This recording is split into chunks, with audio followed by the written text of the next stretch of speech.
నా పుట్టుక కారాగారంలో జరిగింది.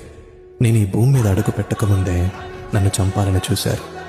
నేను పుట్టగానే మా అమ్మగారికి దూరం అయ్యాను. వయసు పెరిగే కొద్దీ అసురులు నన్ను హతమార్చేందుకు ఎన్నో ప్రయత్నాలు చేశారు. కాస్త పెద్దయ్యాక మా గ్రామం నుండి మకాం మార్చాల్సి వచ్చింది. ప్రజలు నన్ను పిరికివాడిగా పరిగణించారు. నేను ప్రాణంగా ప్రేమించిన అమ్మాయి నాకు దూరం అయింది. ధర్మం కోసం యుద్ధం చేసి ధర్మాన్ని గెలిపించాను. కానీ ఎంతోమంది మరణానికి కారణం నేనని నిందించబడి శపించబడ్డాను. శాపం కారణంగా నా వంశం మొత్తాన్ని కోల్పోయాను. కిందటి జన్మ కర్మ ఫలితంగా కేవలం బొటనవేలుకు బాణం తగిలి నేను మరణించాను. ఇంత జరిగినా నేనెప్పుడు ఫిర్యాదు చేయలేదు. ఎప్పుడూ ఎవరి చెడు కోరుకోలేదు. మరి నువ్వెందుకు నీకొచ్చిన ప్రతి చిన్న కష్టాన్ని భారంగా తీసుకుంటున్నావు? నీకు నీ మీద నమ్మకం లేదా? లేదా నాపైన నమ్మకం లేదా? నువ్వున్న పరిస్థితులు నువ్వేంటి అన్నది చెప్పదు. నువ్వు నడుస్తున్న మార్గం వల్ల నీ విధి నిర్వచించ